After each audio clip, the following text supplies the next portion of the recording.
What's up, everybody? How y'all doing? It is your girl, your diva and knowledge lady Mocha, representing Mocha's Cafe de Paris.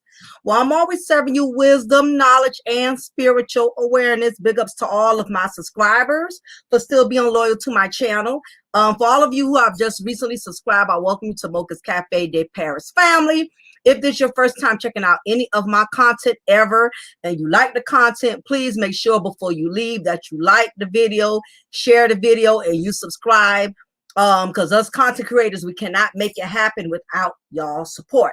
So big ups to everybody in the chat. Angela, 𝐜𝐴𝐚'𝐬. I'm aware some of y'all are probably listening, but you're probably driving or you're busy, you're at work, so you cannot respond, you cannot type in the chat room, and I get it, I totally understand. So if somebody could just let me know that they hear me, I want to make sure my sounds is correct. Before I go any further into my content, I want to make sure y'all can hear me.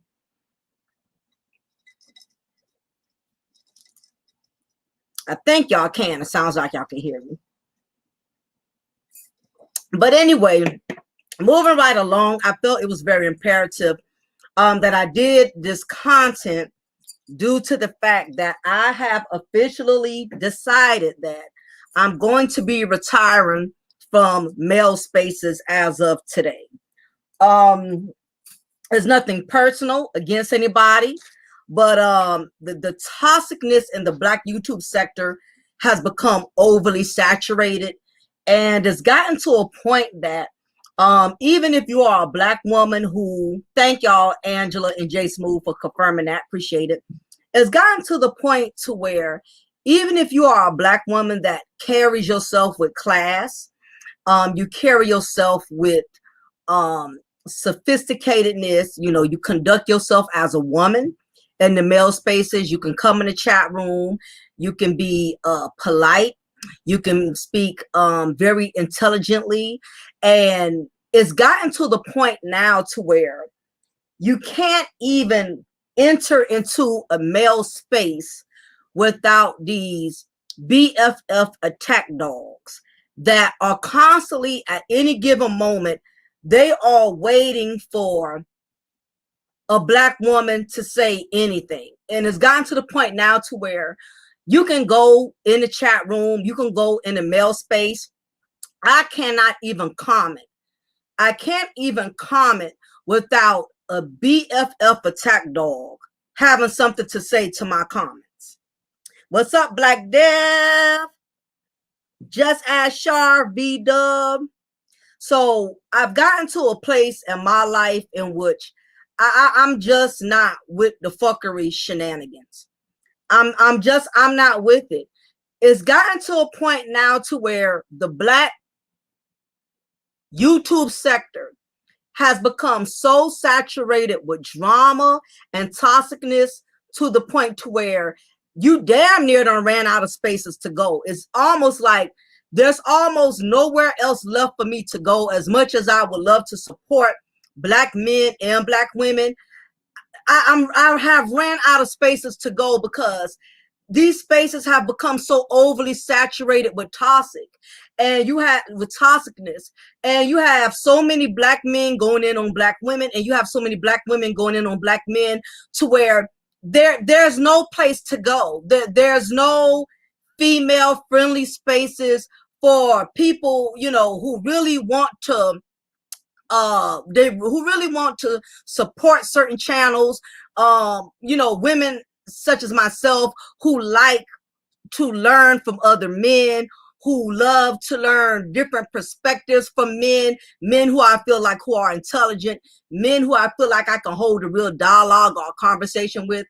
I cannot go to these spaces anymore because it's unfortunate that a lot of these BFF male content creators, it's not so much that they're the problem, and it's not so much of the content that they're promoting is a problem, because let's face it, Black women are going to always be talked about. We are the minstrel show. We'll never be able to get away from that. So I'm not expecting black male content creators to not talk about black women, because that's the hot, we are the hottest topic.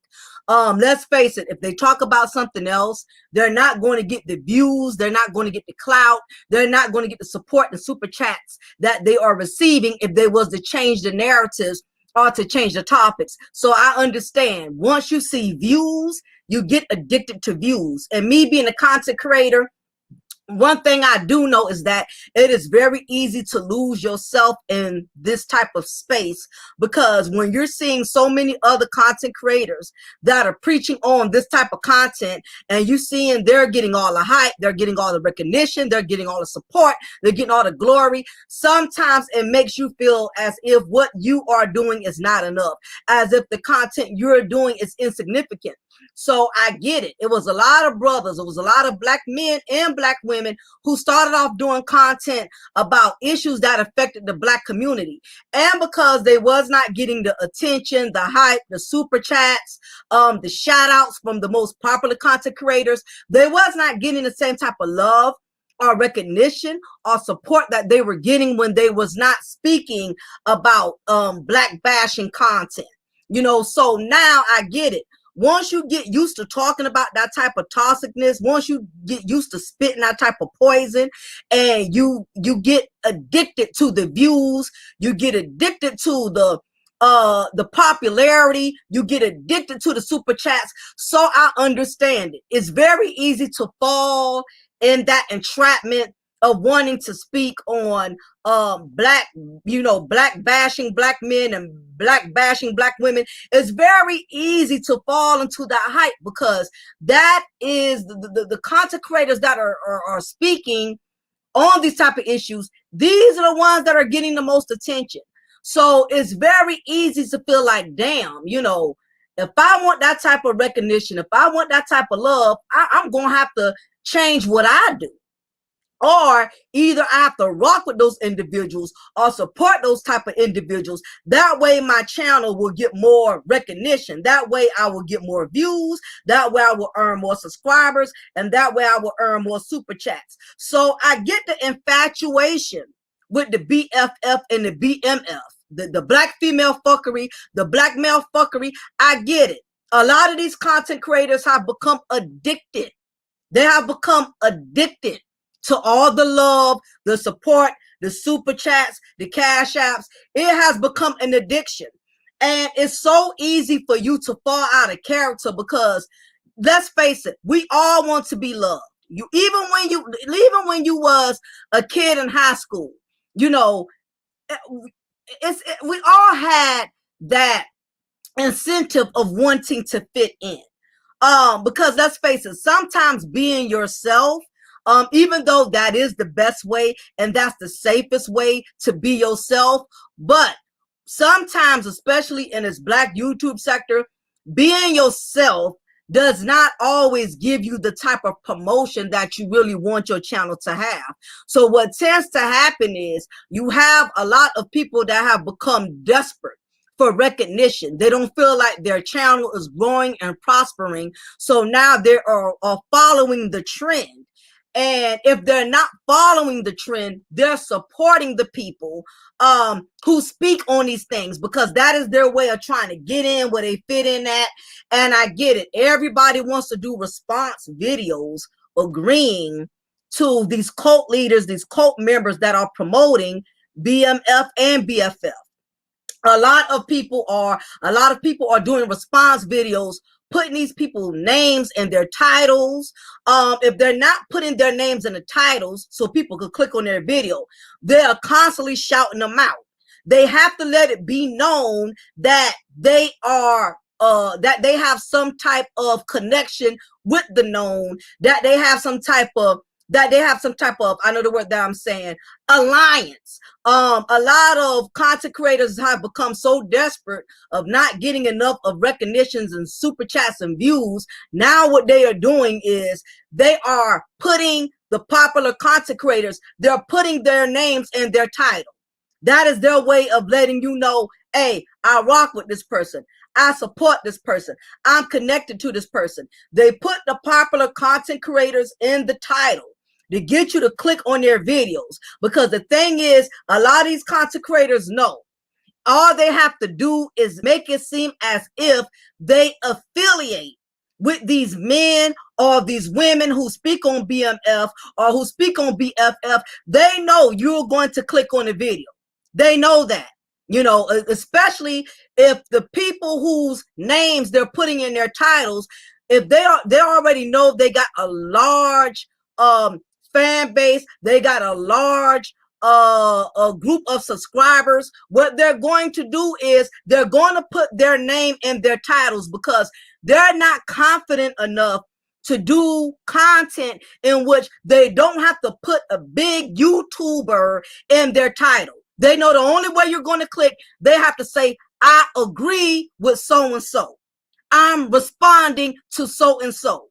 Other than that, they know that if they don't put somebody's name in their title, they're not going to get the recognition they deserve. And a lot of this comes from the fact that, truth be told, is too many black men and black women that are toxic as hell. Straight toxicness. That's all you see. That's all you hear day in and day out. I cannot go into a certain space without hearing black women being bashed and trashed day in and day out. I can't go in certain female spaces and not have to listen to them dogging and dragging black men day in and day out. You damn near, there's almost no place to go. So I have come to a point to which I have to detox from certain channels because I cannot afford to let anybody disturb my peace and to disturb my spirit. And you have to be very mindful and very careful of who you allow in your ear gate. Now, there are certain male spaces that I don't mind going to because they are female friendly. For instance, I can go to Reg's panel. I can go on the panel. I can go in the chat room. Most of his male subscribers, they're not BFF attack dogs. So I'm not going to say all male spaces are the same because they're not.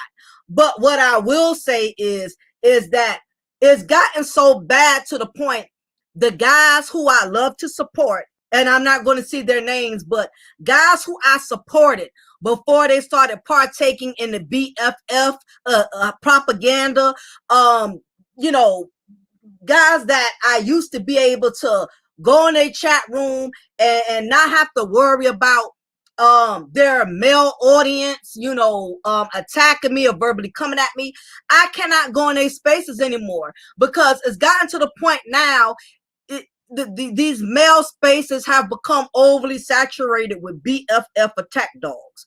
You can't go in the chat room and give an opinion, even if you're not coming in there being messy. I've gone into male spaces, conducting myself like a woman, just sharing my opinion, giving my intake, and who comes at me? These BFF attack dogs. You cannot go anywhere without men being disrespectful to you. For point in case, now I am a subscriber of Jada Black. I listen to a lot of his content. And the reason I listen to Jada Black is because he's not one of those type of brothers who's always going in on just black women. He also talks about white women who are gold digging, who are also divorcing black men and, you know, trying to take their black husbands for everything they have. For the most part, he's pretty balanced. You know, that he goes in on both. You know what I mean? He does not just keep addressing the same group of women. He addresses all types of women who are known to be no good for men, regardless of their skin color. So big ups to Jada Black, right? I go on one of his videos and I made a comment underneath it. I didn't say anything bad. I didn't say anything like that's what black men deserve or that's what black men get. I just made a very simple comment. Nothing degrading, nothing attacking anyone. Who did I have come up under my comment and had to post something messy? Matter of fact, I'll see if I don't know if I'll be able to share it. I don't know. I might share it. I might, whatever. Black Dev says that's why we here. You don't do that. Be the opposite. Stay balanced. Stay grounded. Do the regular routine and come and go when you please, but stay here. Oh, absolutely, Black Dev. I could never get to that place in which, you know, I lose, you know, my originality.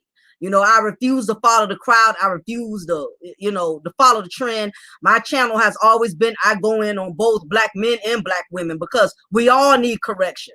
You know what I'm saying? So, nevertheless, I had a BFF attack dog because the comment that I made was, now that my memory serves me correctly, it was a video in which one of these male content creators was talking about how you know, women don't know how to conduct themselves in male spaces. So I went and commented on the video and I said the problem is there's too many men that are allowing women to come into the male space just because they look good, just because they got a nice picture. And the problem is a lot of these women don't have to produce any receipts that they really support the narratives. All they got to do is be cute and pretty. And that's the problem. A lot of men are allowing women to infiltrate their male space, and these women ain't got to really prove no receipts. Now, this messy BFF attack dog decides to come underneath the comment and says, well, do you have any receipts that you can produce?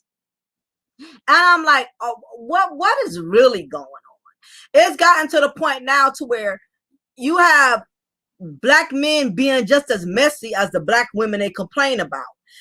It's becoming an ongoing issue, you know, and I understand. I've heard 1,000 times, well, if you don't like what people speak on, don't watch it, or don't go in a space, or don't, you know, that's easy to say, but it's gotten to the point now, even if you don't go in those spaces, I've gone in female spaces and there has been BFF attack dogs. Now they going into female spaces bashing black women. I'm like, yo, you already got a space to do that at.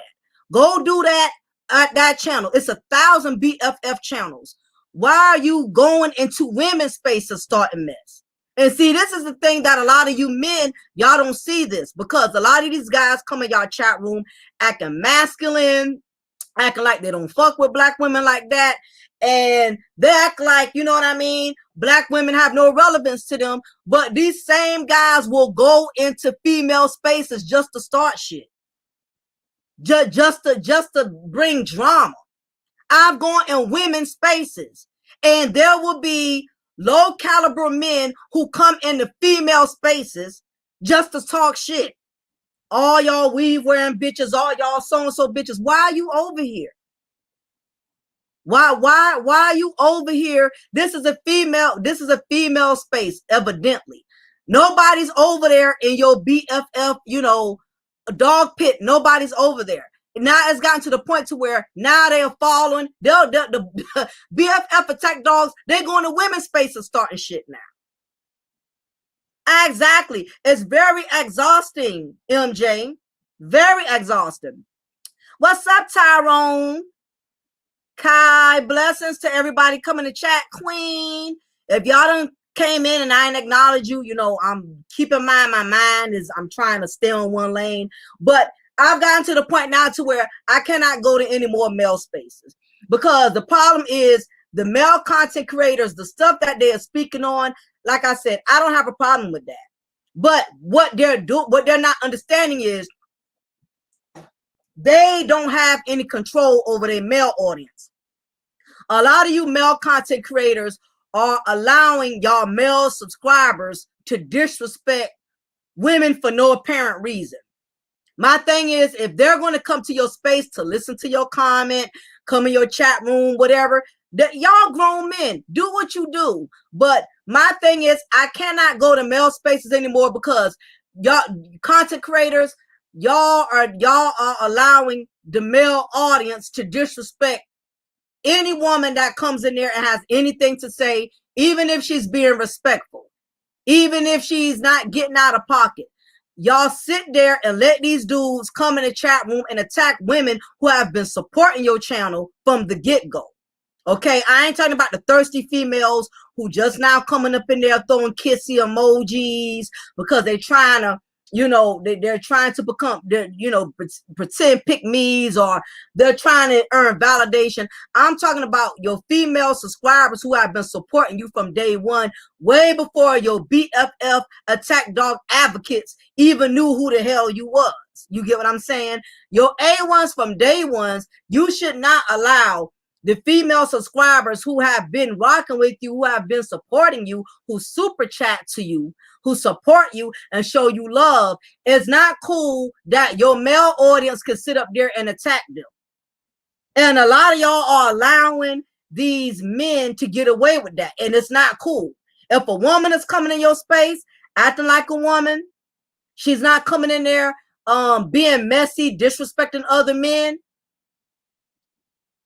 In a moment, another man comes in and disrespects her for no reason, y'all say nothing about it. And I get it. What has happened is the bitter pill wars have gotten to the point now is to where black men don't even want to defend black women who they know are good black women, who they know are genuine black women, because it's gotten to the point now they're more concerned with accommodating and appeasing their male audience because they don't want to come off as simps. It's not simping if you see a male subscriber disrespecting one of your female subscribers who you know is good people, who you know don't come in your chat room starting shit, who you know done been on your panel a couple of times and is super chatting to you, donating to you. How would you overlook that? And it's gotten to the point now to where a lot of that is going on, and that shit's not cool. It is what it is. It's no different if you are a female content creator and you have some male subscribers who've been rocking with your brand from day one, and your female subscribers are disrespecting your loyal male subscribers. As a woman, you ought to check that. Period, point blank. Because regardless of the content, it doesn't apply to everybody. And you need to let that be known that, hey, long as the women coming in here being respectful and they're trying to learn and they're trying to support my movement, don't fuck with my female followers. A lot of you dudes, y'all not going to do that because you're afraid the moment you tell your BFF attack dogs that don't disrespect your female followers, you're afraid you're going to lose your masculinity points. You're afraid that your masculinity card is going to be revoked and you're going to become a part of the simp movement. When there's nothing simpish about you correcting a dude who you see is disrespecting one of your female followers. Money talks to corrupted soul, Mocha. If it wasn't arguments, you'll be seeing more of them dudes getting checked. I agree. And you know, and I get it. And that's why I've gotten to the point to where I have to detox from male spaces. Because that's not healthy for me. The way some of these dudes be coming at me, my own husband, my own fathers, I've been raised by black men. I've been married to a black man for 20-something years. I've never had men who know me and know how I am disrespect me. So I'm not going to let these internet gangster dudes disrespect me just because they want to get their rocks off, but because they want to nut. I not really believe you have some men and women who come off of trying to make somebody miserable. You got some of them, I really believe they get orgasms off of it. And I refuse to become one that any of these ignorant dudes could bust a nut from.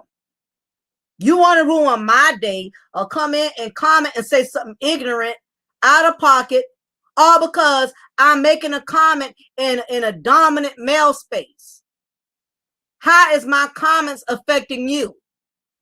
I'm not coming in there, oh, niggas ain't shit and da-da-da-da-da-da. A simple comment, and it's always one of these messy dude who's messy like the black women they complain about. It's always a messy ass dude coming in a space bothering people. For what?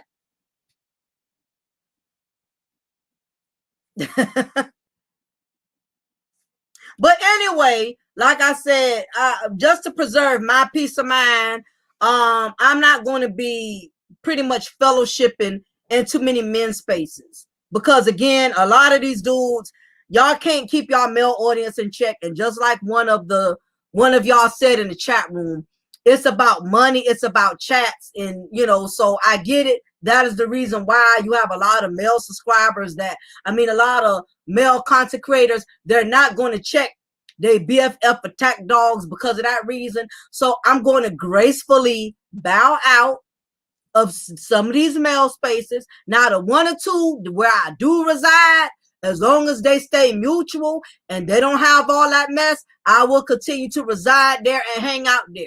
But all of these other male spaces, I'm not participating in them anymore because it's just way too much disrespect. It's way too much and it's unnecessary. All of us are adults. We all should be able to come into a chat and type in our opinion. We all should be able to go and comment under something without somebody coming in there saying something out of pocket. It's just ridiculous.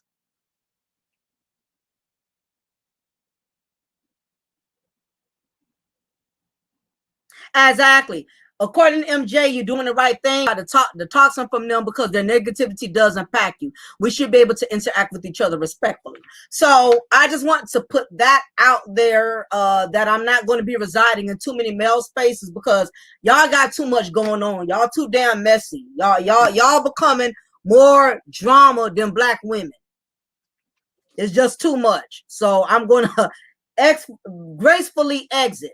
And I'm sure I won't be missed because my super chats is not going to add up to what the BFF attack dogs are giving.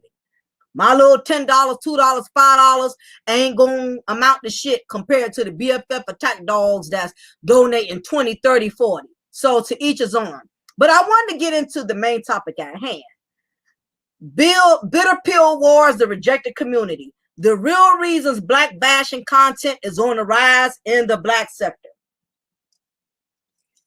Now, keep in mind, eventually, I'm going to do a part 2 on this. I sent some emails to some of my guys. I'm going to be doing a live stream panel. I reached out to Jay Shine. I reached out to 𝐜𝐡𝐚'𝐬. I reached out to AJC and Red. I reached out to a couple of the guys, and the real Aaron Collins. I reached out to a couple of the guys to see if we can all get together because I really wanted to get some guys to join in on me with this. Talking about the bitter pill wars, you know, the black women and black female content creators and black male content creators that are constantly going at each other. They're constantly promoting black bashing content. So as soon as I get all the guys in, you be prepared for that live stream because I'm going to do a part 2 on that because I think right now this is very well needed.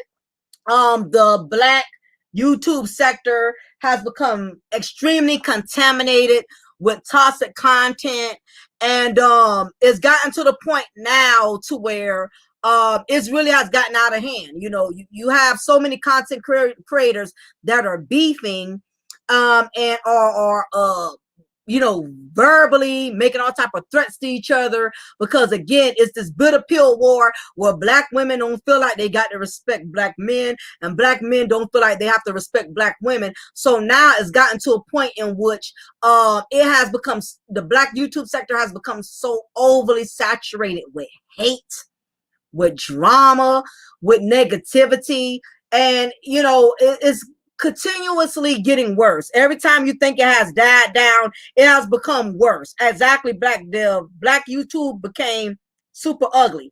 So the black sector of YouTube used to be a place in which black women and men were all able to come together and collectively speak on issues that affected the black community. The black sector of YouTube consisted of platforms that conducted live streams with a group of people on one panel together. The platforms used to be very gender friendly, allowing black men and black women to be on the same panel while sharing their differences without the disrespect, without the name calling, without the bashing and the trashing. When we were, you know, that was when Google Hangouts was the platform that was the most utilized during that era. People were able to have a difference in opinion without anyone disrespecting or degrading the viewpoints of others. Content creators didn't always operate live streams by having only themselves do all the talking on the platform. However, today there are more and more content creators that are straying away from live group panels, but now are conducting individual live streaming. Now, there's a reason you have a lot of the most popular content creators. You notice a lot of the popular content creators, they're not doing group panels.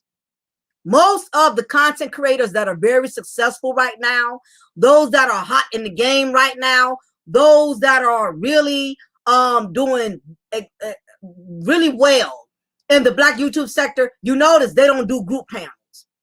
They don't have other people on their panel, and it's not even so much group panels.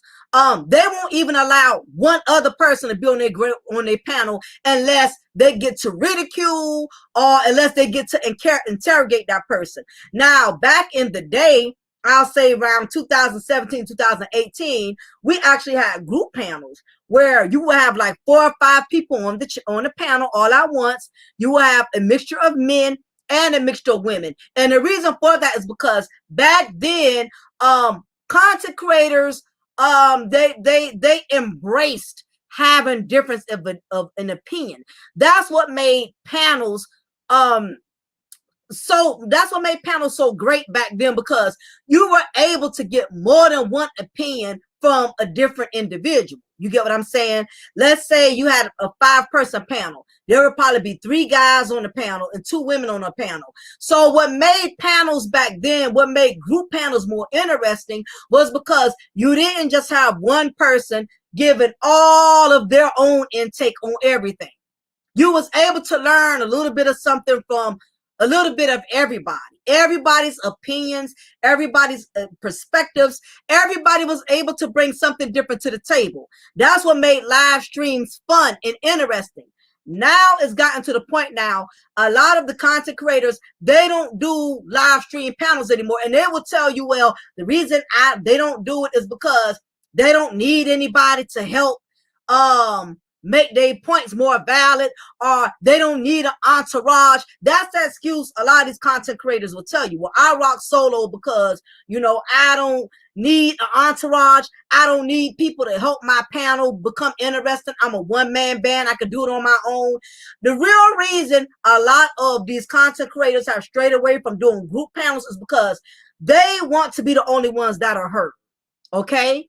As long as they're the only ones that are heard, it means all of their points, all of their narratives, those are going to be the only narratives that people are going to accept, because there's no one else there to share and contribute their perspectives and give a difference in opinion. So when you are the only content creator doing all the talking, contributing all the knowledge, contributing all the content, it gives you a bigger advantage, because no one else is there to persuade your audience to look at things a certain way. So that gives you full advantage to manipulate your audience, because there's no one else there to say, well, you know what, I disagree with that. Well, you know what, yeah, you got a point, but that's not how I look at it. A lot of these content creators, they want to be the only ones on the panel, because they don't want nobody else influencing their narratives. They want to be the only one to do all the talking. They want to be the only one to do it all, while you just sit in the audience and you donate and you super chat, because again, it gives them the advantage that nobody else could persuade or make their audience look at things from a different aspect.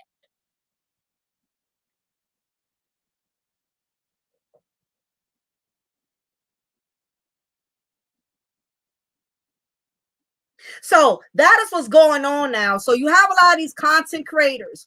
They want to be the HNIC or HBIC. Okay. They want to be the only ones to regulate the channel. All right. And also, let me tell you another reason why a lot of these content creators, these popular content creators, they won't do group panels. They won't bring other people on. They won't share the link. So other people, they are afraid that somebody else may steal their shine, that somebody else may take their thunder. You have a lot of them who claim to be so confident. They are fearful that if they give somebody else a voice on their platform, if they allow someone else to add their voice on their platform, they fear that that person may take away some of their followers. You have a lot of these content creators that they have become so greedy with an audience. They don't want to bring nobody else on because they don't want nobody else to partake in the spotlight.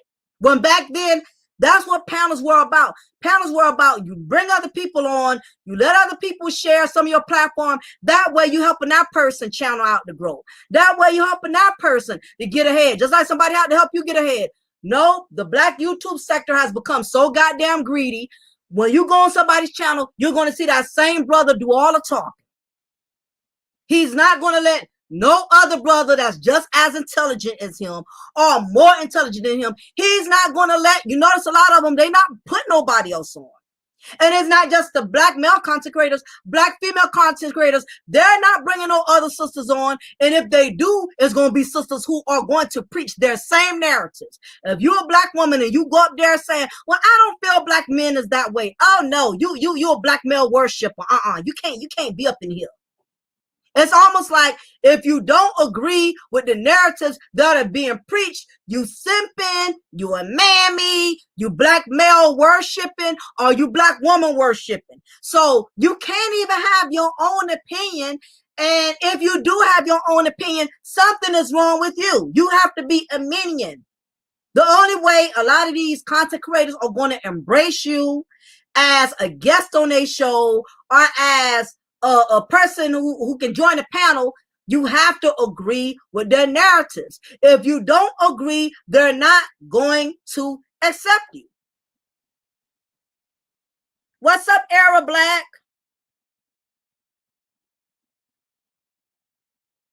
Exactly, Era. Era says not everybody got on YouTube to go back and forth to other people. Some content creators remain solo to spin their own narrative. That's the key word. Thank you, Era. A lot of content creators, they don't want no one else to join with them because they want to have full control over the narratives that are being preached. For instance, look at Malcolm X. Malcolm X was accepted by the Muslims as long as he and Muhammad, oh my gosh, I can't think of the name. Elijah Muhammad. Malcolm X was loved and supported as long as he, like Kwame Brown would say, was a part of go along, get along game. The moment Malcolm X started having his own mind and he started seeing things differently, he became a threat. So you know what they had to do? They had to assassinate him.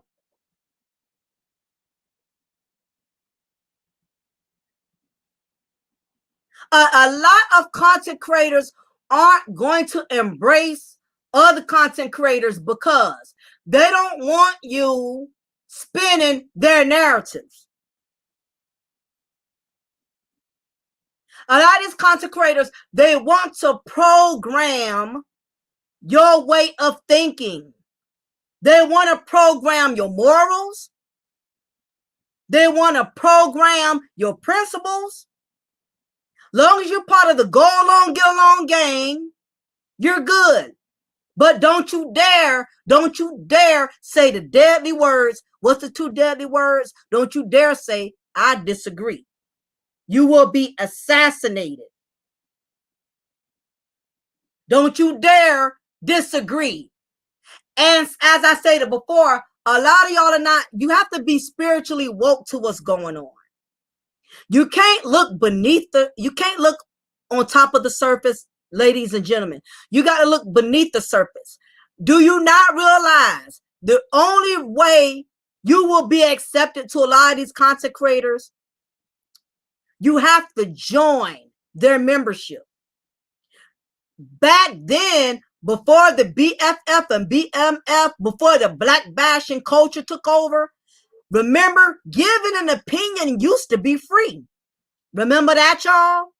Remember going to the Google Hangouts, hanging out in the chat room when 4 or 5 people are around? Remember, you can give your opinion for free. Remember that? Opinions used to be free. Now you got to pay for an opinion. Now, I know a lot of y'all are going to say, well, you know, the reason why a lot of these content creators, you know, they are doing the members only because that's to avoid the trollers.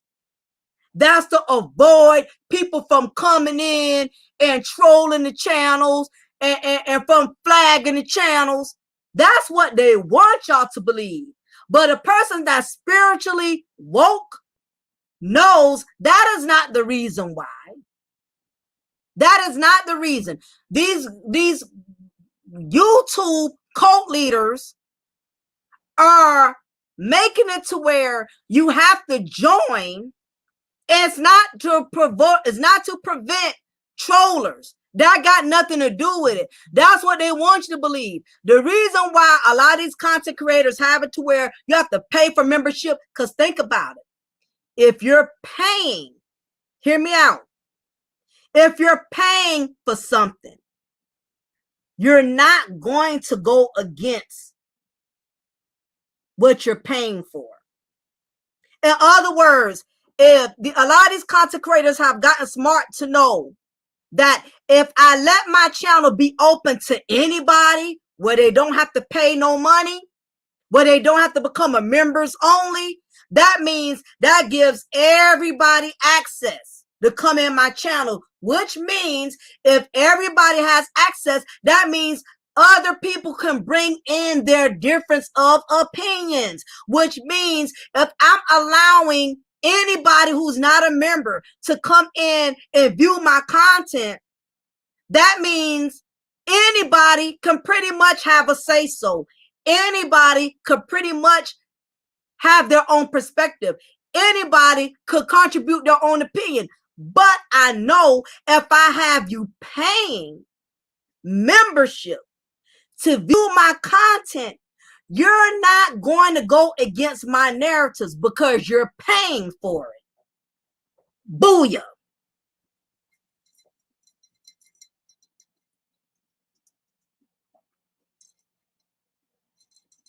And that's very true.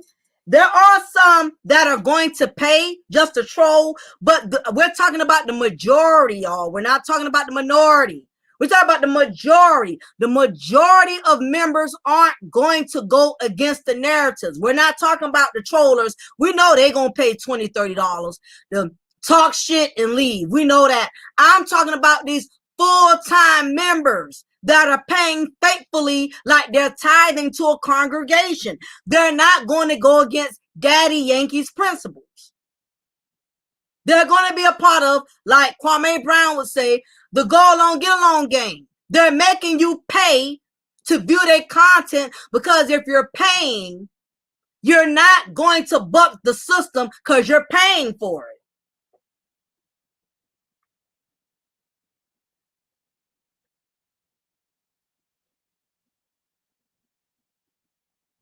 That's the difference.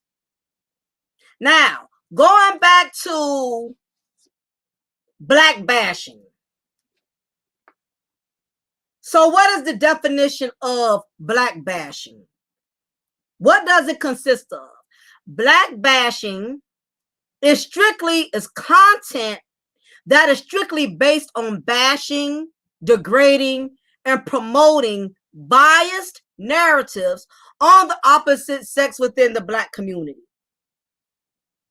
Most black bashing content not only comes from personal experiences within the black race, but if we have been affected by it in any shape or form, whether psychological, emotional, or physical.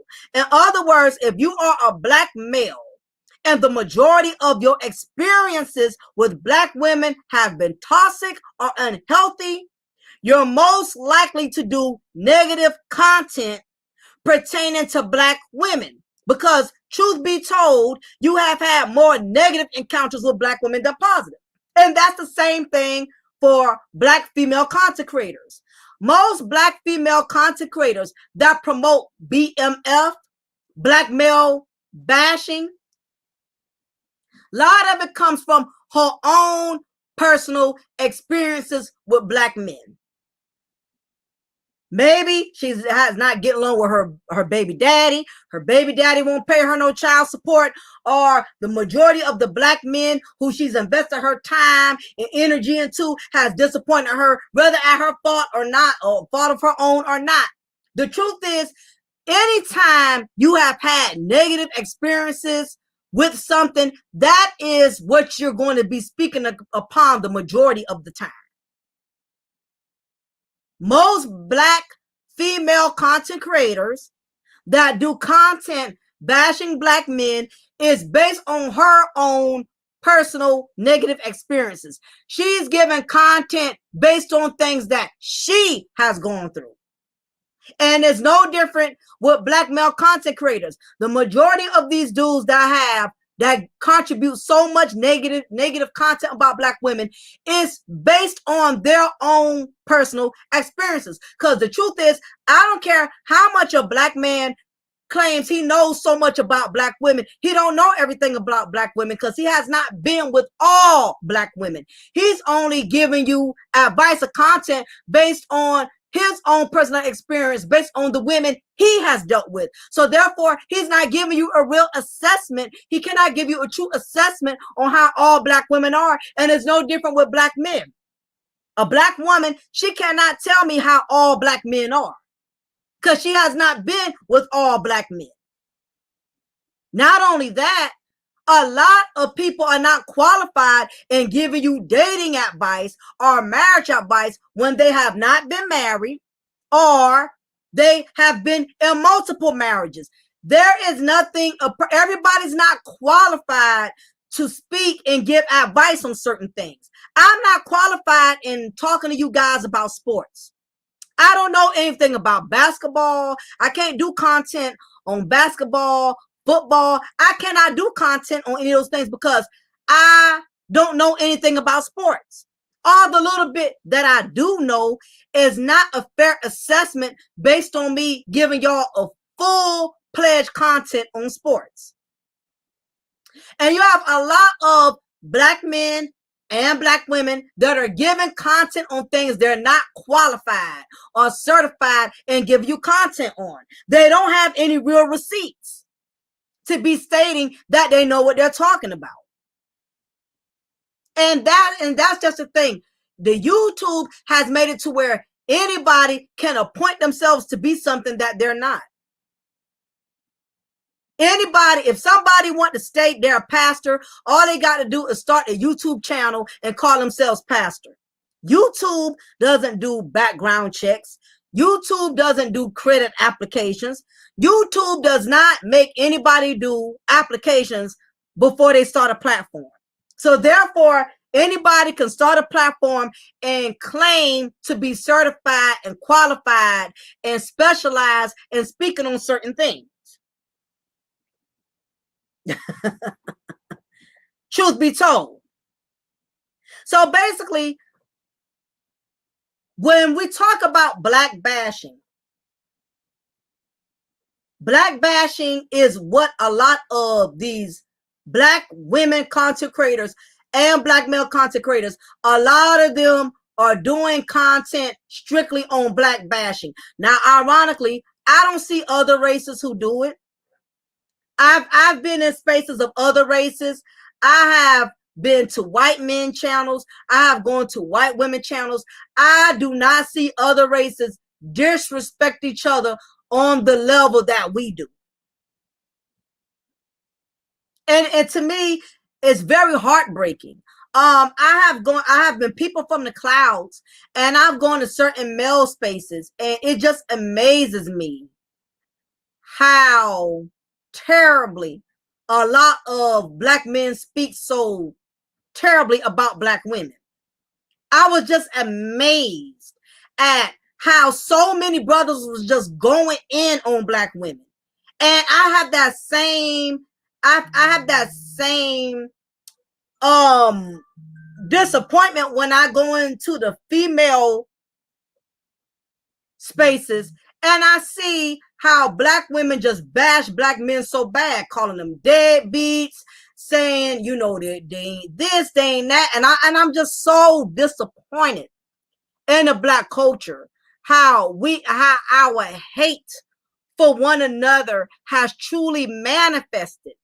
It's just so sad. You cannot go anywhere without hearing a Black man degrading Black women or a Black woman degrading Black men. It's terrible. It's really terrible. And the point is, a lot of these subscribers, they have become hypnotized. They have become hypnotized by the Black bashing content. They live for it. They sleep it. They breathe it. They eat it. You have a lot of subscribers that breathe and eat and sleep Black bashing. They just enjoy it. They love every minute of it. Now, we're going to get back into this Black bashing thing. The bitter pill wars, the rejected community. We're going to break down the elements. I want to go a little further into the bitter pill wars, the rejected community, because believe it or not, most Black male content creators and most Black female content creators, the reason why a lot of these individuals speak so negatively, I can't even speak, y'all. They speak so negatively on the opposite sex, because a lot of them have encountered some type of rejection from the opposite sex. A lot of this bitter pill war is basically for those who feel like they have been outcasted, rejected, not accepted. And now that YouTube has given them a voice to vent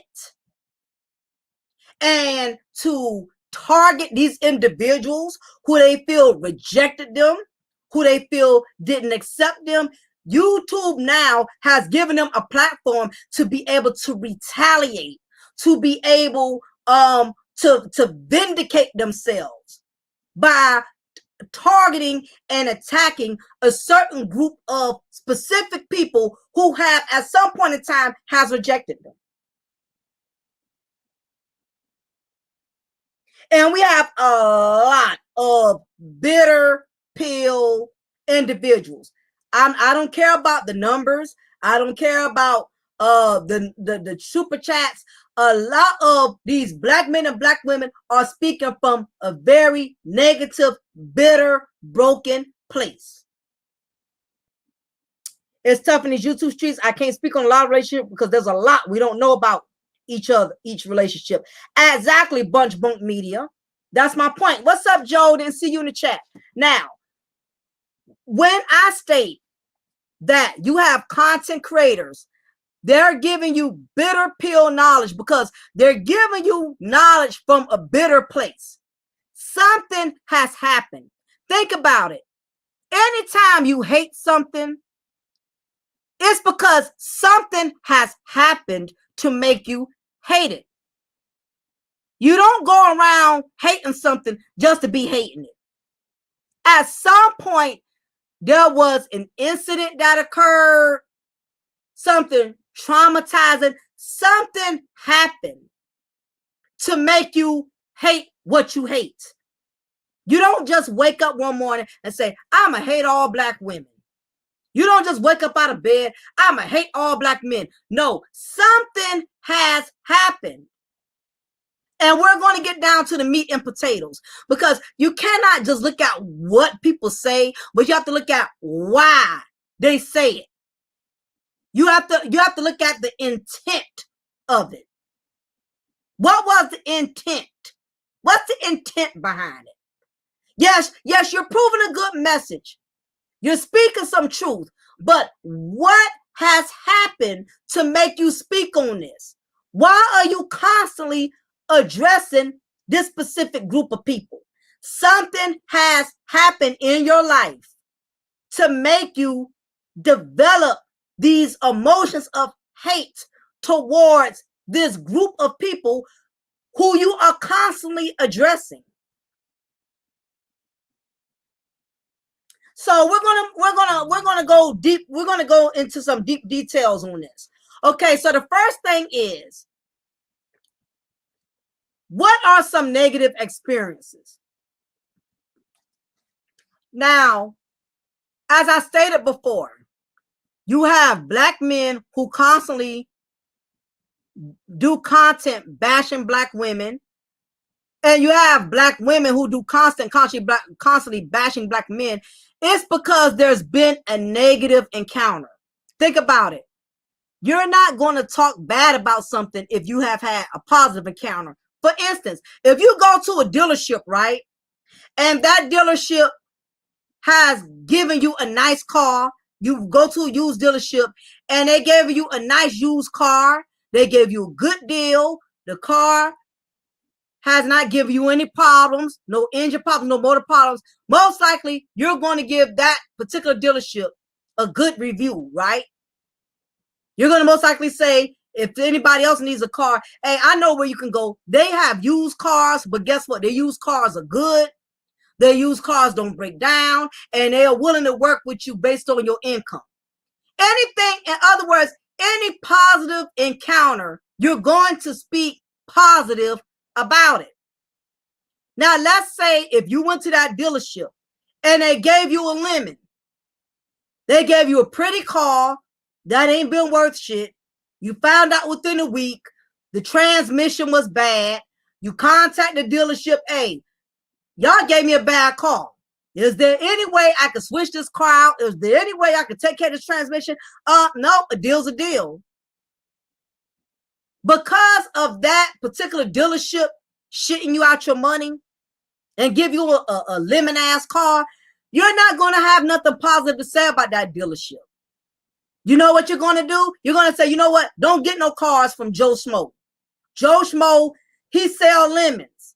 When I bought a car from him, he made me seem like I was getting a good deal. He told me nothing was wrong with the engine, nothing was wrong with the transmission. Car broke down a week later. I call them back. They're telling me you're on your own.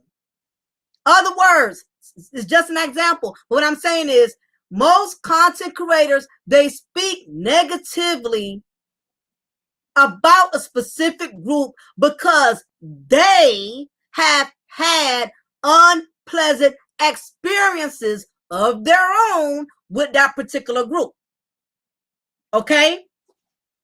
So, this is what I mean by what are some negative experiences? So, I'm going to be kind of going back and forth. Speaking on first, I'm going to address the male content creators, and then I'm also going to address the female content creators. I'm going to speak on both. I'm going to be going back and forth, so y'all just got to kind of follow me and, you know, take everything in, because I'm going to be flip-flopping a little bit. You get what I'm saying? So there's a reason, and let me first start off by saying this. If it doesn't apply, you ain't got to reply. I'm not saying all black male content creators have this problem. I'm not saying this is true for every one of them and this applies to every one of them. But what I am saying is some of these factors have contributed to why so many of them are doing black bashing content on black women. And again, I'm also going to speak on why there's so many black female content creators that are also speaking negatively on black men. So we're going to be addressing both. Okay, what's up to now? So first thing is, there are some male content creators who specifically love to do black bashing against black women because truth is, some of them did not have healthy or stable relationships with their mothers. There are a lot of black men who have not had good relationships with their mothers.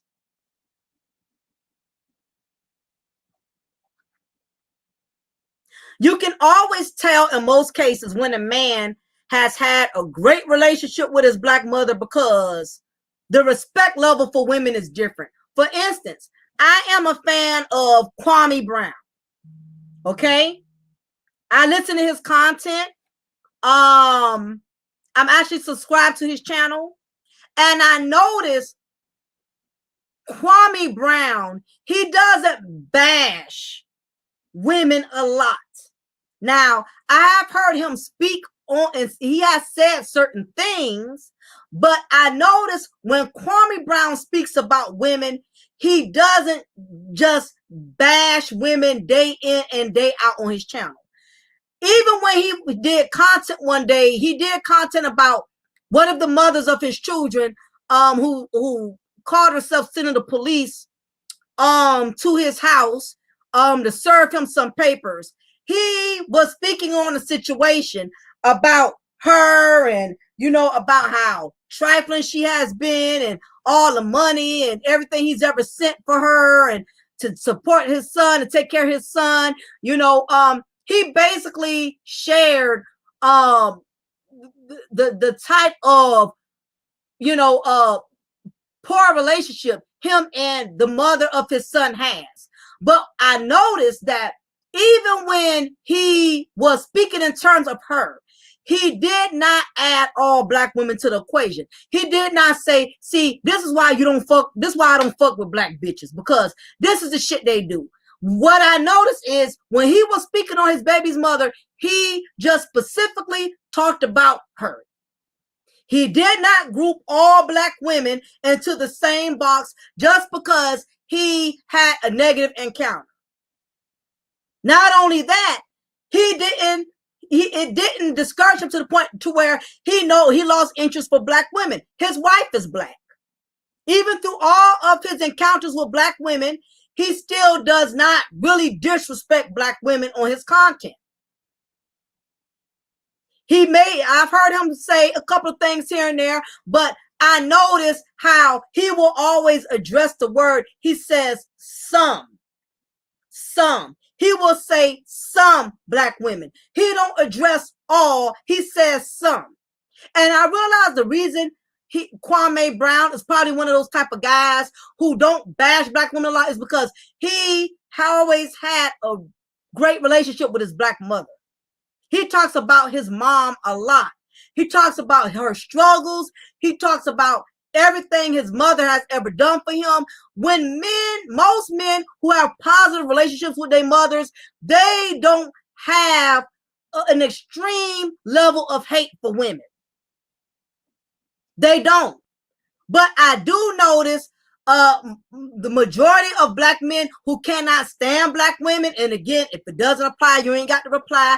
I'm not talking about all black men, but I notice men who have not had positive relationships with their mothers, they don't have the best of relationships with women.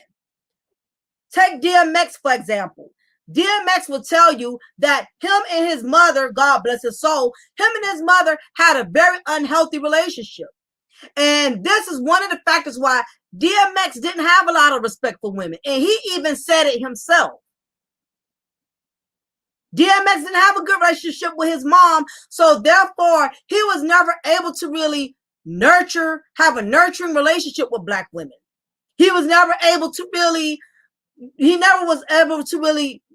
love black women, because the one black woman who was supposed to show him love, who was supposed to give him the love of a black woman, his own mother, she failed him of that. And I do notice the reason why some of these content creators, you rarely ever hear them talk about their mothers. You notice that? A lot of these black male content creators, they don't talk about their mothers. Or if they do talk about their mothers, it's something negative. Again, this doesn't apply to everybody, but I strongly believe that if a man did not get any real love from his black mother, he's not going to really, his perspective about black women is not going to reflect positively. Because again, your mother is your first love. So if your mother did not comfort you, did not nurture you, and we all know you have a lot of black mothers out there who were never really mothers. You have a lot of black women who have not shown their sons love. A lot of black men have been deprived of love from their black mothers. And again, we don't want to talk about this because it's an uncomfortable topic. And it doesn't sound masculine when a man says, I don't feel a woman can really love me because my own black mother didn't love me. It's not too many black men that are going to be transparent and say that. It's not too many of them that's going to say, I don't respect black women because the black woman who was supposed to show me respect, she didn't do that. My own black mother didn't show me that. I personally know a lot of black men who did not get real love from their mothers. And if you are one of those men who did not get love or nurturing or support from your black mother used to ride down on you, tell you you ain't gonna be shit. You ain't gonna be nothing because your daddy ain't nothing. You gonna be a nigga because your daddy was a nigga. Let's face it. A lot of black men have gone through hell with their black mothers not loving them. And don't let it be a man who she loved. If that son came from a man who abused her or hated her, she's likely to take all of her frustrations out on her black sons. So you have a lot of young black boys who took a lot of abuse off their mothers, and if they have not gotten psychological help or spiritual help, they develop into full-grown men who do not respect black women because the black woman that was supposed to respect them didn't teach them anything, didn't give them any love. But again, we're not going to talk about these type of topics because it's not masculine enough. But anytime you deal with a male content creator that just bashes women day in and day out, there's something psychologically behind that. He's not just bashing black women just cause. There's a black woman somewhere who failed him, and it probably was his own mother. Probably was his own mother. A lot of black men didn't have good moms, didn't have loving mothers, didn't have caring mothers. They was told, you ain't gonna be shit. You ain't gonna amount to nothing. You're gonna be a crackhead because your daddy a crackhead. Anytime a man can bash women all day, something has happened. It could have been from his childhood, adolescent stage. Something has happened. In other words, if you as a black male, the majority of your experiences with black women have been toxic or unhealthy, your outlook on dealing with black women is going to be negative.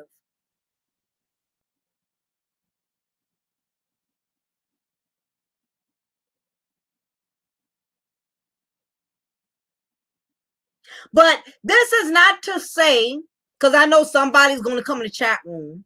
Somebody's going to say, so you're saying I have had a bad relationship with my mother. That's why I hate all black women. But I get along with my black mother. My mother and my father raised me. So that's not true.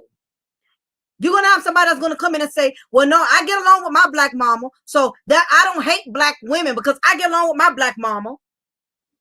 And that may be true. I'm not saying this applies for all black men. Some black men have had very great relationships with their mothers. You have some black men that are very close to their mothers. They treat their mothers like queens. But I know it's going to be somebody that's going to say, how dare you make that analogy that if a black man has something negative to say about a black woman, that means he doesn't get along with his mama. I love my mama. I have a black mama. So you can't compare what kind of relationship I have with my mama on how I treat black women. But what I'm saying is, it doesn't always apply, but in many cases, anytime a black man has had a bad relationship with his mom and she didn't love him, she didn't raise him, she didn't nurture him, it could very well shape his outlook on how black women are. It has happened to DMX. His black mother did not love him. She did not care for him the right way. So when DMX got involved in relationships with women, he wasn't able to really receive them. He wasn't able to receive their love the right way. Another reason why you have a lot of these content creators that consistently go in on black women, The truth is, a lot of them have been rejected by Black women in their past. A lot of them have experienced rejection. Again, I'm not saying this applies to all Black male content creators. But in some cases, the reason why you have some of these male content creators can chew women up day in and day out, bash women on their channel on a daily basis, a lot of it has to do with constant rejection. I mean, let's not get fixated on the suits, the views, the high value income and popularity. These men, a lot of these men that have so much to say about Black women, you know, they weren't always put well together. Okay. In fact, honestly, and I'm going to say this respectfully without hurting anybody's feelings, and that's why I'm not going to say any names because I don't need no heat brought to my channel. But I notice a lot of the guys that have a lot of negative things to say about Black women, they're not really attractive.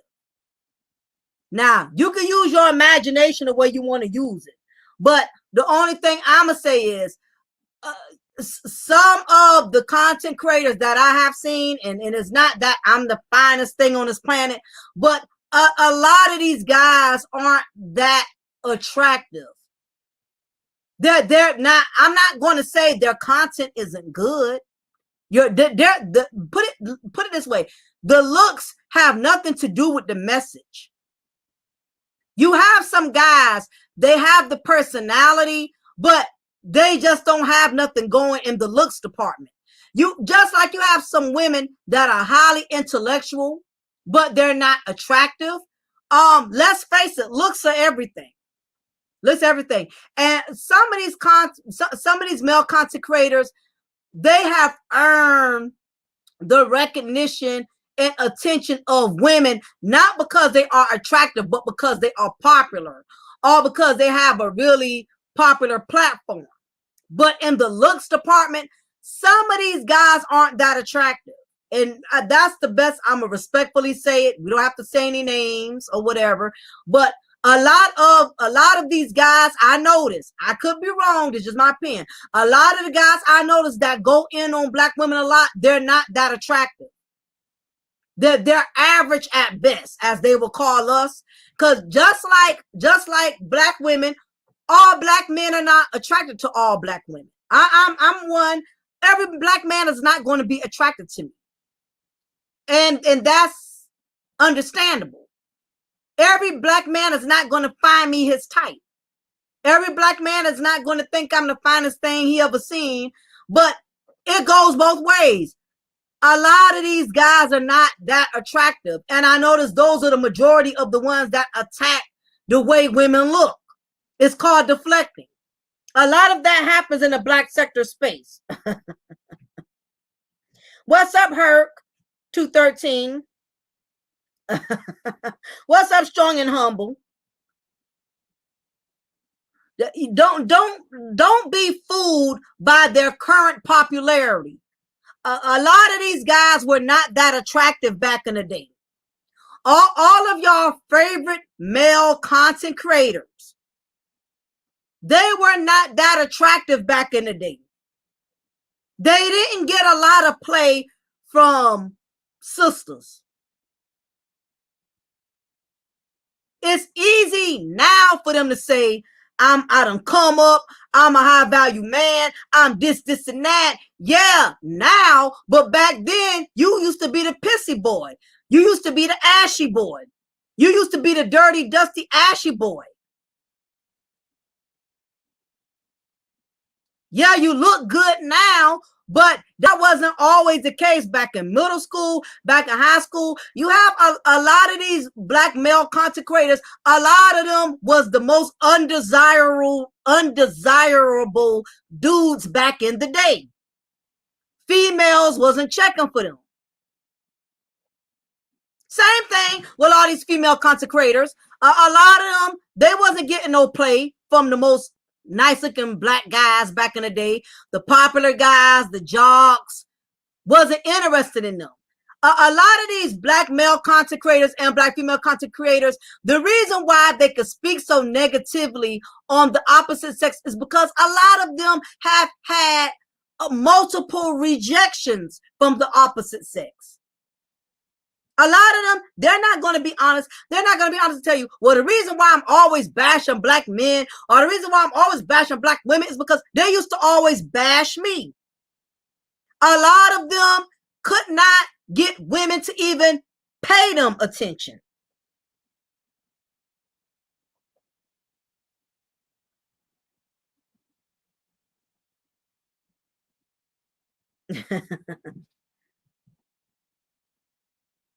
The rejected community. Like I said, the majority of people in the black community is the rejected community. They done been rejected. When you've constantly been rejected, it does something to your self-esteem.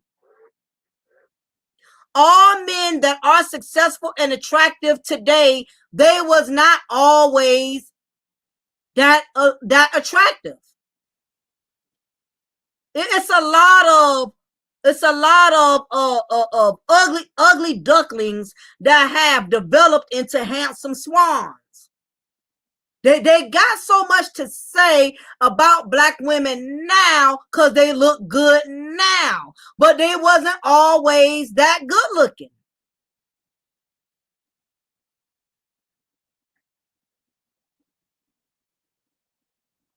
Now, thanks to social media, the rejected dudes and the rejected women, now they got a voice. Most of the time, we keep speaking negatively on something because we have faced a lot of rejection from it.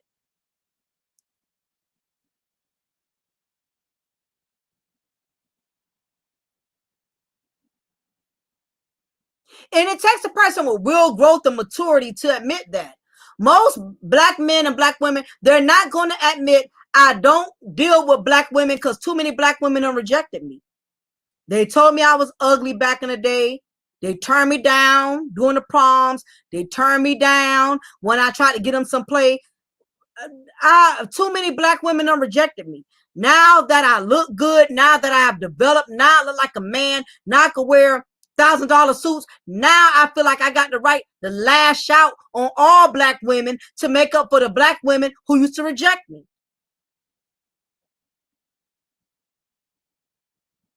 And the same thing with the black female content creators. They probably had so much rejection from black men to the point to where now they feel like they are obligated to reject them black men because they have constantly been rejected by them. I'm telling you, it's the rejected community. It is the rejected community that's promoting all this black bashing content. Anytime you've been consistently and constantly rejected by a certain specific group of people, you're going to bash that group.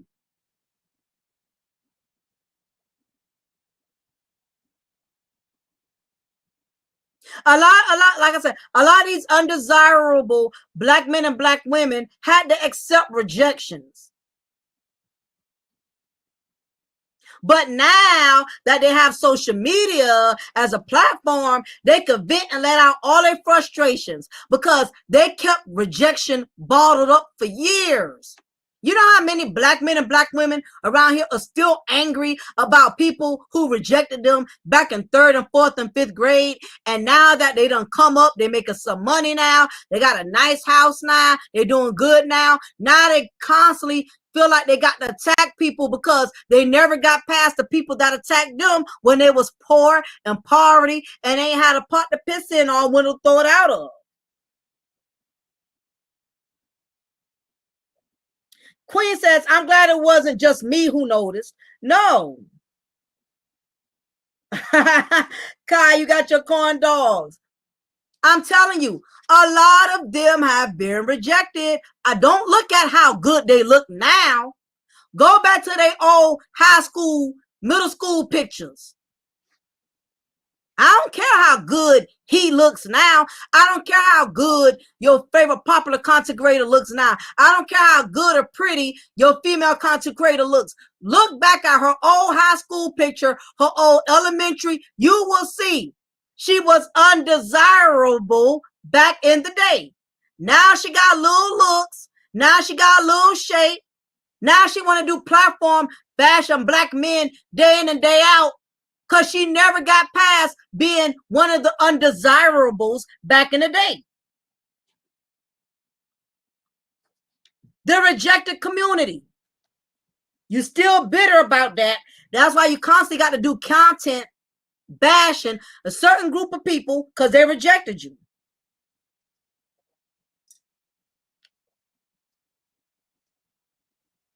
Well, how that blue song go? Mr. Nobody is somebody now. I wasn't a damn thing back in the day. Y'all, they used to pick on me because I wore patches in my pants and I wore the old Pro Wings, Bobos.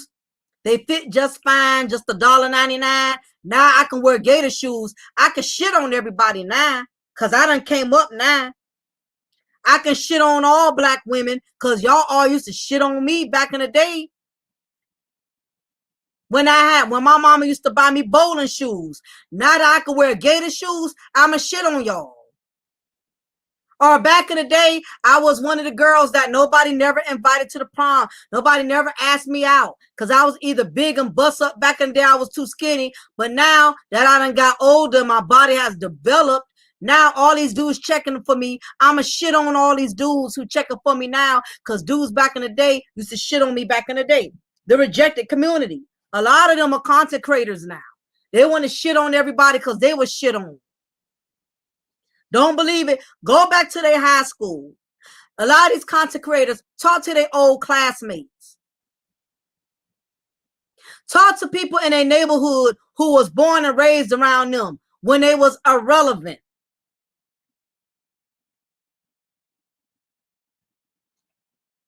Nobody was checking for them. And if it wasn't for YouTube, nobody still would be checking for them.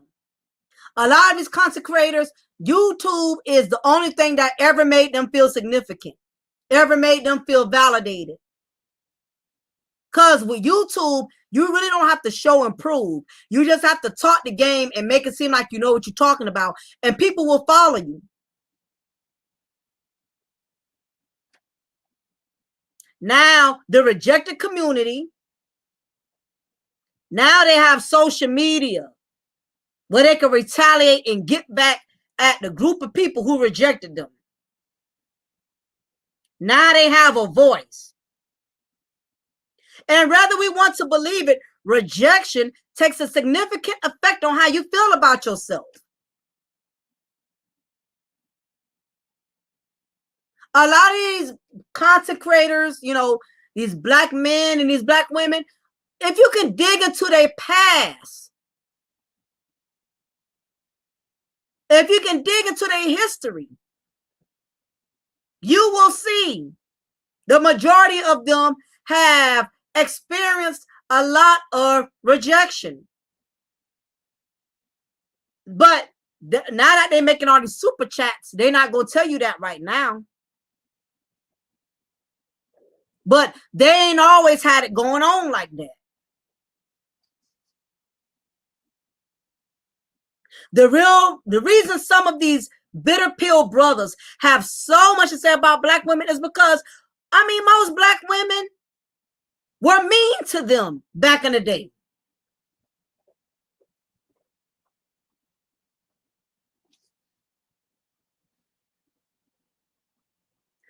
Black women that wasn't raised with manners were very blunt towards guys they found unattractive. I remember me and my friends in 4th grade and 5th grade, me and my little female friends. Anytime a boy was unattractive, we told him, "Oh, you ugly. Ew, I don't like you. Ew, you ashy." Back then, unless you had parents that raised you and taught you not to be mean to other kids, there's a lot of black men who have encountered black females being very mean to them in their childhood.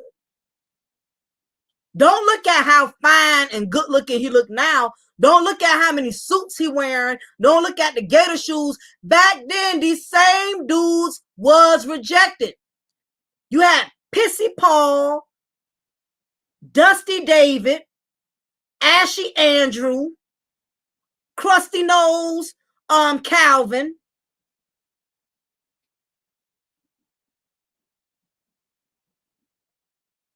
And this ain't to like call nobody out, but we need to keep it real and stop treating people like they always been where they are, because they haven't always been. Hell, I ain't always been where I'm at. Honestly, there was a point in time I went through a stage in my life where I kept having guys reject me, and it almost poisoned my outlook on how I perceived black men, because it seemed like back in my time, they always wanted the girls who was freaks. They didn't want the girls who was nice, who wanted to be treated with respect. I encountered rejection. So I'm not saying something about other people that I haven't experienced it. And at that point in time, it almost tore down my self-esteem, because I couldn't understand why black men was not attracted to me. Certain things could affect how you perceive black men, how you perceive a black woman. Certain things happen. There are certain things could have occurred in your childhood that will program how you feel about the opposite sex. I remember during high school, I was living in a town that had a large amount of interracial dating. I was living in this county called Gales Ferry, Connecticut. When I say that county was like a chessboard, black and white, white and black and white at the movies, black and white at the grocery store, black and white at the hair store, black and white. All I saw was black men with white women. Now, mind you, I have a 19-year-old mindset at that time. Do you know how that affected me as a black woman? And see, this is the part that a lot of black men and black women, y'all are not going to be honest about.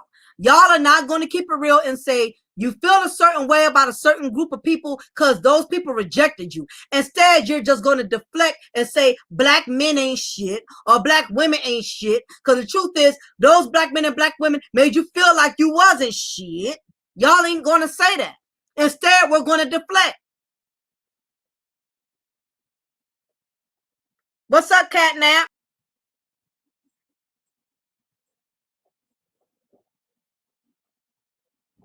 Yeah, Angela, definitely. And my thing was, like you, Angela, I didn't expose that hate. I just walked around with it. You get what I'm saying? I didn't go around, saying, oh, I hate black men. Oh, I hate black women. I just kind of kept it bottled up inside. And I think I had like that inner hate.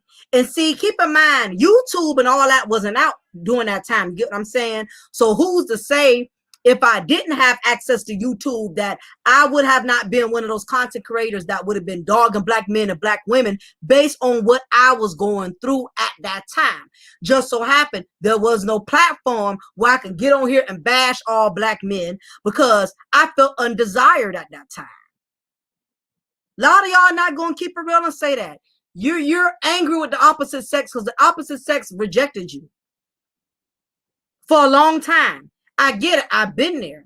And it took me to have to really pray and ask God to get that spirit off of me. Because I was in a dead space in which I darn near hated black men because it seemed like all they wanted was white women.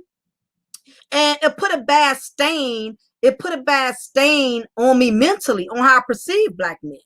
But I realized I was only holding myself back. I was missing out on the blessings of getting a good black man by going around hating so many of them. I had to get myself out of that space of hate. And the problem with the black community, y'all don't want to get out y'all space of hate. Y'all comfortable in y'all hate. Y'all eat hate. Y'all drink hate. Y'all shit out hate. Y'all love hate. Y'all love to hate one another because hate makes you feel powerful. You feel like if you can hate something, you hate something long enough, it makes you feel powerful. And the problem with the Black community is we feel safe in our hate. We feel safe.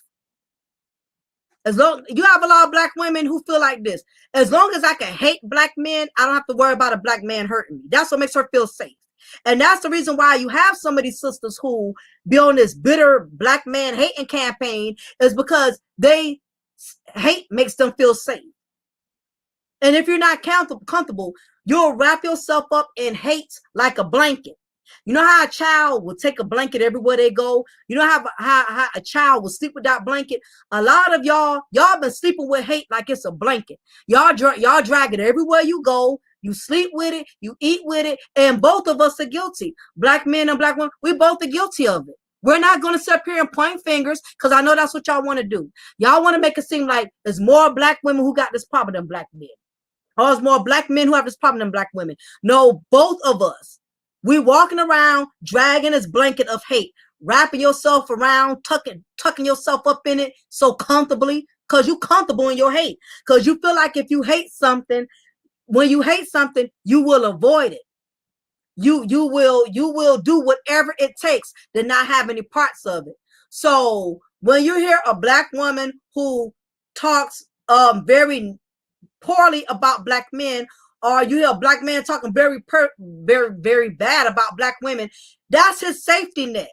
That makes him feel validated. It makes him feel comfortable. He feels like as long as I hate Black women, I can avoid them. I don't have to heal from them.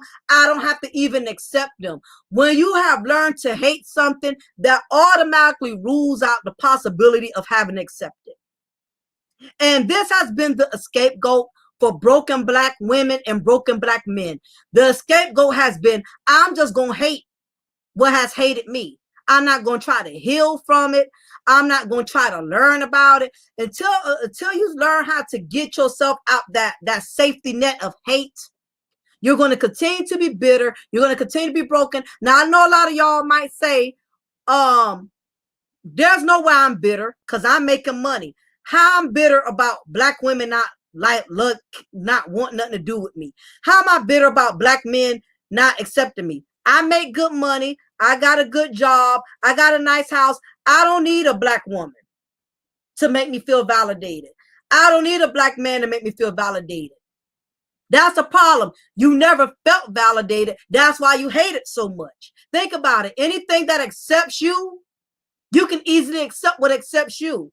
But the reason we have come to this place of hate, Black women and Black men are in this dark space of hate right now because that has become your comfort zone. And guess what? Once you become comfortable with something, you don't have to make the extra effort to get out of that comfort. Because the reason you have some Black men and Black women who have learned to confine themselves mentally to hating the opposite sex, because making the effort to learn how to deal with it differently means you will have to change something about yourself. What is it that Black men and Black women, what they both have in common? We don't feel like we need to change for nothing. We don't feel like we have to change for nobody. Black people have this attitude of take it or leave it. Take me as I am. Yes, I'm a Black man who hates Black women. Get over it. I'm not trying to learn how to love a Black woman. I'm not trying to learn how to accept a Black woman. I'm not trying to learn how to appreciate. I am comfortable hating Black women. And that's how I'm going to be. You don't like it, take it or leave it.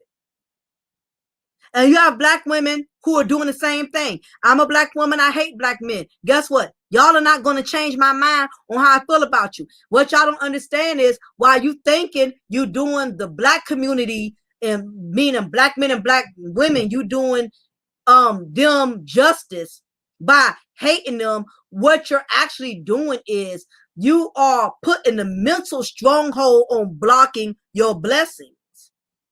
Because sometimes the very thing you hate or the very thing that you have made your mind up to be said that against, that's the very main thing that you may need in order to grow. But see, a lot of y'all don't want to do that. Y'all comfortable with y'all hate, with y'all hate blanket. That's what you walk around with. You sleep in it, you eat it, and that's the reason why the black bashing sector has become so popular. We get off on seeing each other disrespected. And disrespect has become contagious in the black YouTube sector. It has become so overly saturated. And again, we are the only race that's doing this. I don't see other races. If there are other races that are doing it, they're not as loud and obnoxious with it as we are. I can honestly, a point in case, I can give y'all an example how black people, we are more evident with our hate for each other than other races. Because I remember my last job that I worked at before I became a correctional officer, I was doing security. I was a security officer, and there was two white guys, white males in my department. They hated each other guts. They did not like each other at all. And both of them have voiced it to me. And I just never said anything about it to the other. I had one who told me why he didn't care for him, and the other one who told me the same thing. They did not like each other at all. But the difference is you would never know it because they would work by each other side by side, and neither one of them displayed the inner hate they had for each other.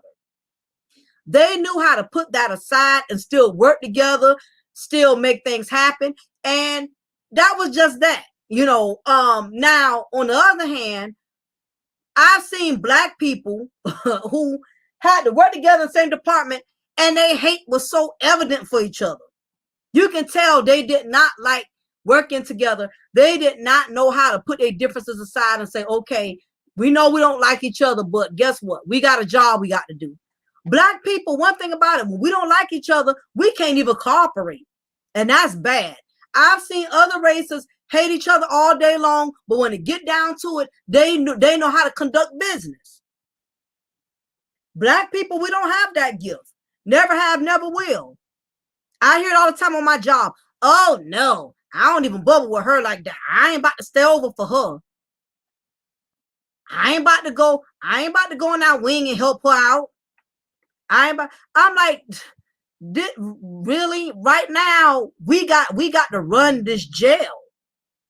We got to make sure these inmates are in alignment. This ain't the time to be having no personal grudges. You holding personal grudges like that, then I guess if an inmate was to jump me and attack me, I guess you'll take your time trying to, you know, step in and help me. It's sad, but we don't have that gift. Yeah, and you're right, Kai. We had that gift, but we lost sight of it. It's terrible. And it's become so much worse in these YouTube streets. You have these content creators beef with other content creators, and you know, all of this just to earn clout. You know, we got to put other content creators, we got to put their names in our title of our video. So people will click on our video, and the black community is so toxic. They love to support anything that is messy, that is drama filled. That is what we love to support. You go to this content creator because they're talking about this one. Then you go back to the other content creators, listen to their video to see how they responded to this one. It is just a very toxic place, which is the reason why I'm slowly but surely getting to a place in which I'm going to be detoxing from a lot of these black YouTube spaces, because it's just not healthy for me. I cannot sit there and listen to the same buffoonery day in and day out. That stuff, it will start. I don't care how strong you are, but if you sit around that mess and you listen to it and you entertain it long enough, you will become what you listen to. You will become, your thoughts will eventually program how you are as a person, how you function, and how you perceive things. I can't sit around a group of women day in and day out and hear them trash black men all day. Eventually, she's going to program my way of thinking. If I'm listening to her talk about black men ain't SHIT and all black men are dogs and all black men ain't if I sit around that 8-9 hours, just an hour of that every day, do you know, do you not understand the things that you listen to? It starts to sink in your blood pores. It starts to sink in your mental psyche. No matter how much you may lie to yourself and say, well, I'm my own person. Nobody can't make me feel a certain way. Nobody can't influence me to feel a certain way. You could tell yourself that all day long, but you a human being. That's like you sitting around somebody who's smoking cigarettes all day and you think you ain't gonna smell like cigarettes, even though you don't smoke cigarettes. But if you sit around somebody smoking like cigarettes, you that smoke cigarettes, you're gonna start smelling like cigarettes. You can't sit in that type of company and listen to that type of poison and think that it's not going to affect you. And like I said, it's gotten so bad to the point, I can't even go in the mail space and listen without one of these BFF, these BFF attack dogs. They coming in the chat rooms, attacking black women, verbally provoking you, trying to make me out to be this evil black woman that y'all complain about. Y'all keep poking the bear, even when I'm, you know, being respectful and listening, you know, to the content. And because I come in the chat room and I say one or two things, here I got these messy dudes acting like messy black women who coming in the chat starting something. And I hate to say it, but a lot of these BFF content creators, y'all done created a lot of monsters. And same thing with these black male bashing female content creators. They have done the same thing. And the thing about it is, a lot of times these content creators, when they get any type of news on a black woman or a black man doing something stupid, they want to be the first to upload it. A black woman mess up or do something stupid, she ends up on the news. These black male content creators, they cannot wait to be the first one to upload the story and talk about it. When it's not only black women that are messing up and making poor choices, you also got black men doing the same thing. But no, they want to just keep uploading stories about the black women because, again, it helps to make their points more valid and it helps to make their narratives more valid if they just keep speaking on the faults of black women while never addressing the faults of black men. And the same thing. Black female content creators, they do the same thing.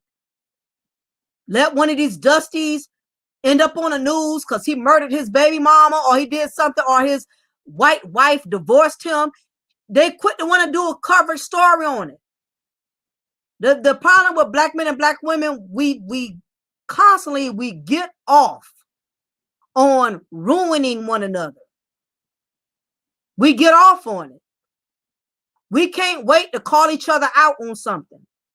See, this is where black women are stupid. See, this is where black men are dumb. What's up, Skizzy and Darius?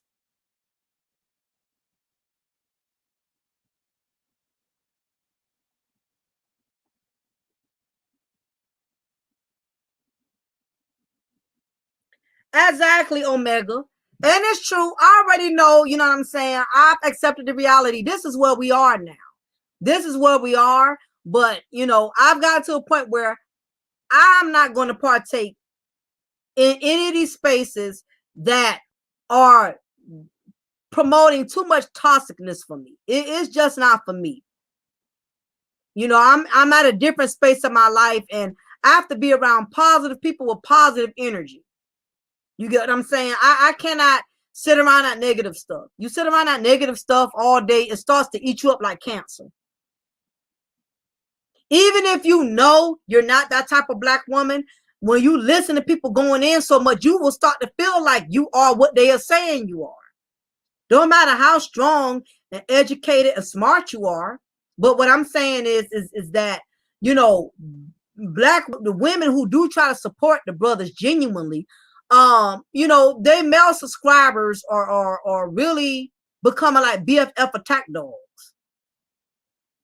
So it's to the point now, you know, I've accepted that this is where we are. So the only thing I'm planning on doing and what I'm going to do is you're not going to see me hanging in too many of these spaces.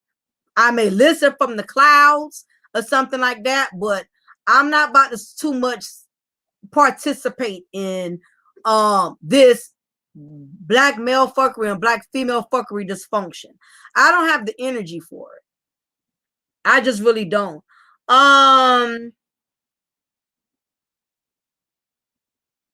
Again, as I was stating about the rejected community, you have a lot of black men and black women who have been rejected by the opposite sex. So therefore, now they feel the need to do content to lash out on a specific group of people who they feel has tormented them.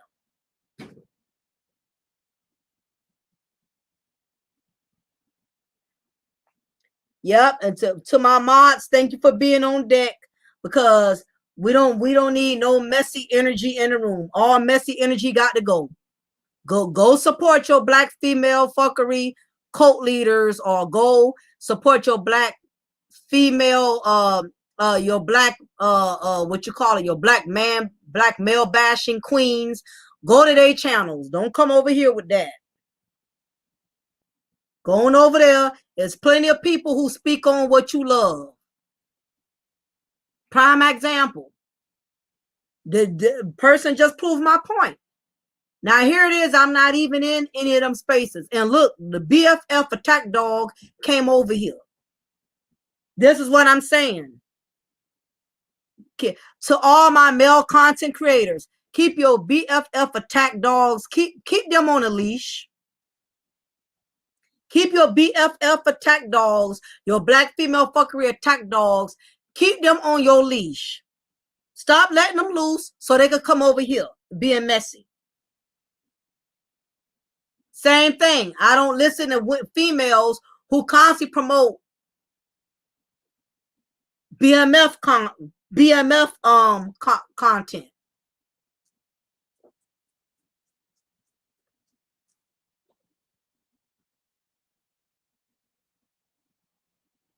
But but back to when I was talking about the rejected community, back then you've had a lot of us as black women.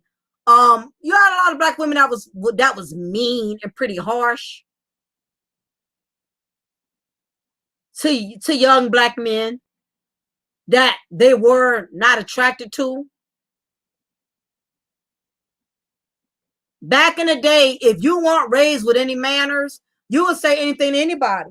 And you know, little girls have always been very talkative. You have grown women that are talkative.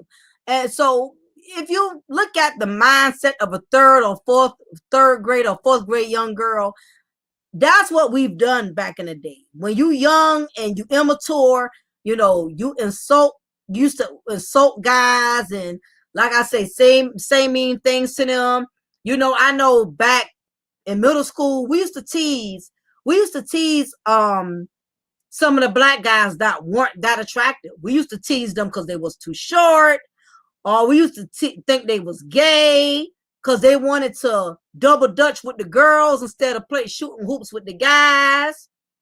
Or if they was one of the guys who didn't wear the new shoes, the new clothes, you know, we would pick on them and tell them, you dusty, you poor, you know. A lot of these things, they have affected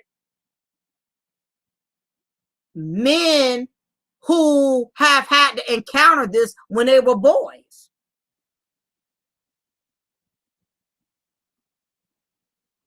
Back in the day, all the dusty boys that none of the girls liked had a label.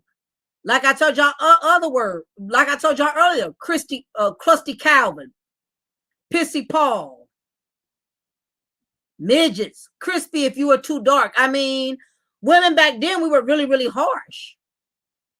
And if you were one of those young men back in the day who experienced black women being mean to you, and now you're a full-grown man, you have blossomed, You know, your looks have came in, you're financially well off, you're not that same pissy Paul or ashy Andrew from back in the day. Now that you're in a better place, you may feel a need to resent black women, and this is the reason why you probably have so much to say.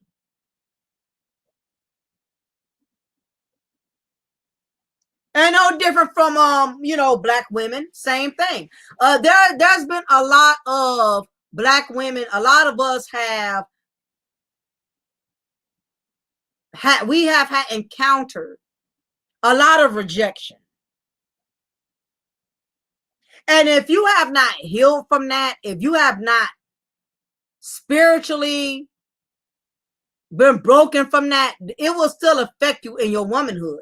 And the truth is, there's a lot of us that are still facing rejection.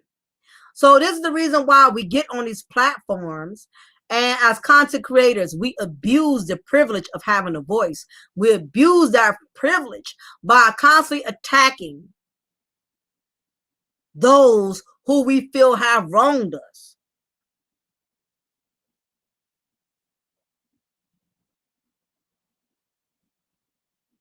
But you know, this is something we definitely need to address more of this.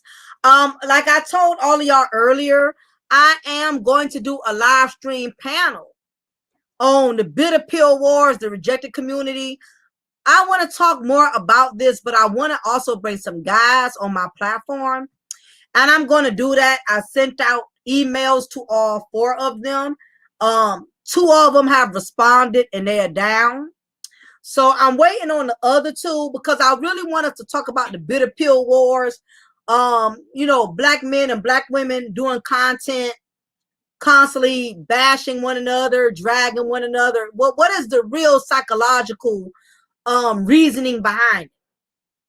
You know, it's a reason for everything. And I think this is something that we need to brush upon. We need to address this. Again, I don't expect it to go anywhere. I don't expect it to change, but you know, it's still something that needs to be addressed. So I'm definitely going to get with the guys. I'm waiting to hear from 𝐜𝐡𝐚'𝐬, AJC and Red, the real Aaron Collins, and Jay Shine. I'm going to get with these brothers and we're going to do a live panel. We're going to talk about this. So whenever I'm ready to upload that, I'm definitely going to put it in my community tab and let y'all know the date. I'm not good with time, y'all. Honestly, I'm not good with time. I don't even give times no more when it comes to doing live streams because it's so much stuff. My time just gets away from me. You feel what I'm saying? But we're definitely going to talk more about this. But I definitely appreciate all of y'all hanging out in the live chat. For the most part, all of y'all was respectful. You know, I know a lot of the key points I made, some of you didn't agree with all of those key points, but I appreciate y'all for being good sports. I appreciate the guys for coming in here, still showing me love, still being good sports. Same thing for my ladies. Again, you know, my subscribers, y'all always chilled. You know, y'all could take a few punches and still, you know what I mean, be open to the content that I am contributing. So again, I appreciate all y'all for being good sports, you know, supporting my movement, supporting my channel. And again, like I said, this content was not for everybody. If it doesn't apply, you do not have to reply. Just let it fly. But again, I'm going to be detoxing from a lot of spaces because I'm at a point in my life where my peace means everything to me. And I'm not going to let anybody rob me of that. And I think all of you should be the same way. Don't sit around negative people. Don't listen to negative content.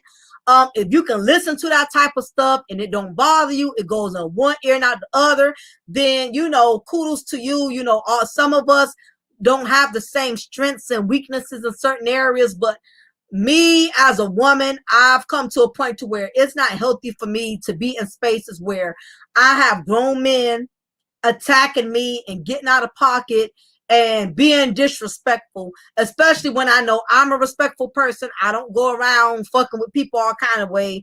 I don't make no ways for nobody. So I'm not about to put myself in the company of people who are trying to take me out of character, who are trying to disturb my peace. Right now, I don't know about y'all, but I'm looking for peace way more than I'm looking for cash outs. I'm looking for peace way more than I'm looking for super chats. Peace in this day and age with all of what we got going on with this corona and this COVID, kids can't go to school. It's just too much. There's so many other issues going on in the community that nobody doesn't want to address. And I get it.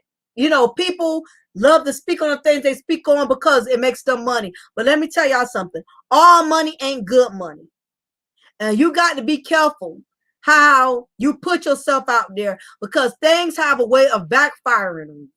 You have other content creators beefing with other content creators, all because that's their way of trying to hype up their channel, trying to increase more subs and things of that nature. It is what it is. You know, if people feel that's the only way they could gain subscribers by promoting fuckery and promoting drama, then you know it is what it is, to each his own. But I'm just in a different zone, you know what I mean? So it's a lot of cool guys who I love supporting, but because their male audience is so disrespectful, I cannot support these same guys, content creators, like I used to, because again, they minions done got out of control. They done got out of pocket, you know what I mean? And I'm just not about to go in them spaces anymore. So, you know, to all the content creators that I used to rock with, if you don't see me in your space as much, just know the reason why is because your minions, your attack dogs, they don't have no respect for people, and they don't know how to talk to people, and a lot of them just being messy. And I'm just not in the business of dealing with no messy ass grown men. Now, women, I know women gonna be messy. That doesn't bother me. But when it comes to grown ass men being messy, I can't rock with that. I cannot rock with no grown ass messy men that's picking fights with me like he's a woman. So a lot of y'all, I'm just going to be dismissing, and I'm going to be supporting y'all from the clouds. So anyway, y'all, I'm going to shut it down. So for those of you who are probably interested, like I said, you know, I may do an open panel for the bitter pill wars. I may do phone calls. It all depends. I got to fill these YouTube streets out, because a lot of y'all got all kind of fuckery going on in the YouTube streets, and I really don't even feel comfortable, honestly, with opening my door. I don't like having an open door policy, because when you have an open door policy, that means anybody could come in, and it's just a lot of like bullshit, honestly.